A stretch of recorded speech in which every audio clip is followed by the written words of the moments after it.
Typhoid एक bacterial infections disease है जो सल्मोनेला टाइफी नाम के बैक्टीरिया से होती है। ये बेसिकली हमारी इंटेस्टाइन, आंतों और ब्लड स्ट्रीम, खून की नालियों को इफेक्ट करता है। अगर इसका टाइम पर इलाज न किया जाए तो ये हमारी पूरे जिस्म को डैमेज कर सकता है। ये बैक्टीरिया कंटेमिनेटेड फूड, वाटर, गंदी खुराक या गंदा पानी पीने से हमारे जिस्म के अंदर घुस जाता है, या वॉशरूम इस्तेमाल करने के बाद हाथ न धोना, उन हाथों से खाना खाना या उन बर्तनों में खाना खाना जो अच्छे तरीके से साफ ना किए गए हों। ये बैक्टीरिया हमारे जिस्म में इस गंदगी की वजह से इंटर हो जाता है। सबसे पहले ये बैक्टीरिया हमारे मैदे को और इंटेस्टाइन पर अटैक करता है और हमारी आंतों के अंदर सुराख कर देता है, जिसकी वजह से मैदे या इंटेस्टाइन की लेयर डैमेज हो जाती है और उसको अल्सर कहा जाता है। मैदे या इंटेस्टाइन से ये हमारी खून की नालियों तक पहुंच जाता है और बॉडी के अंदर इन्फ्लेमेशन और इन्फेक्शन फैला देता है। टाइफाइड एक कम्युनिकेबल डिजीज है जो एक इंसान से दूसरे इंसान तक फैल सकती है। जब ये हमारे स्टोमक को और इंटेस्टाइन को डैमेज करता है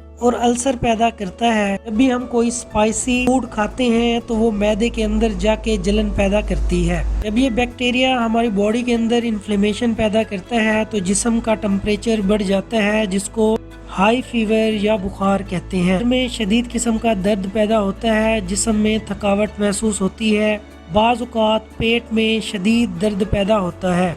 अगर बुखार बढ़ जाए तो नोज़िया, वोमिटिंग और डायरिया होने के चांसेस भी बढ़ जाते हैं। इस बैक्टीरिया की वजह से कॉन्स्टिपेशन या कब्ज हो सकती है। जिस्म में दर्द पैदा होता है, स्किन के ऊपर रैशेज, एक्नी और एक्जिमा होने के चांसेस बढ़ जाते हैं। टाइफाइड को ट्रीट करने के लिए और इस बैक्टीरिया की ग्रोथ को रोकने और इस बैक्टीरिया को किल करने के लिए कुछ एंटीबायोटिक्स का इस्तेमाल किया जाता है। इन एंटीबायोटिक्स में सिप्रोफ्लॉक्सासिन, अजिथ्रोमाइसिन और एगमेंटेन शामिल है, जो ब्रॉड स्पेक्ट्रम एंटीबायोटिक्स होती हैं जो ग्राम पॉजिटिव और ग्राम नेगेटिव बैक्टीरिया की ग्रोथ को रोकने और इन बैक्टीरिया को मारने के लिए इस्तेमाल की जाती हैं। पेन, फीवर और इन्फ्लेमेशन को कम करने के लिए पैरासीटामोल और ब्रोफीन का इस्तेमाल किया जाता है। ये non steroidal anti inflammatory medicine होती हैं जिनको एनसेड्स कहा जाता है।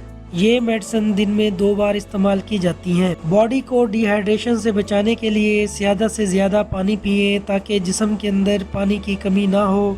सॉफ्ट और लाइट डाइट का इस्तेमाल करें जिनमें खिचड़ी, सूप और जूसेस वगैरह शामिल है। टाइफाइड वैक्सीन लगवाएं, इन बैक्टीरिया को किल किया जा सके और इसकी ग्रोथ को कंट्रोल किया जा सके। बाजार से कोई भी चीज या फास्ट फूड या स्ट्रीट फूड खरीद कर ना खाएं क्योंकि ये हाइजीनिक नहीं होती। वॉशरूम यूज करने के बाद अपने हाथों को अच्छी तरह से वॉश करें। ऐसे बर्तनों में खाना खाएं जो अच्छे तरीके से साफ किए गए हों। ऐसी वेजिटेबल्स का इस्तेमाल करें जिसके अंदर एंटीऑक्सीडेंट प्रॉपर्टीज मौजूद हों। ये तमाम चीज़ें हमारे इम्यून सिस्टम को स्ट्रॉन्ग करती हैं। ऐसी इंफॉर्मेटिव वीडियोस देखने के लिए हमारे इस चैनल को लाइक करें, शेयर करें, सब्सक्राइब करें। कोई भी क्वेश्चन हो तो आप कमेंट सेक्शन में हमसे पूछ सकते हैं।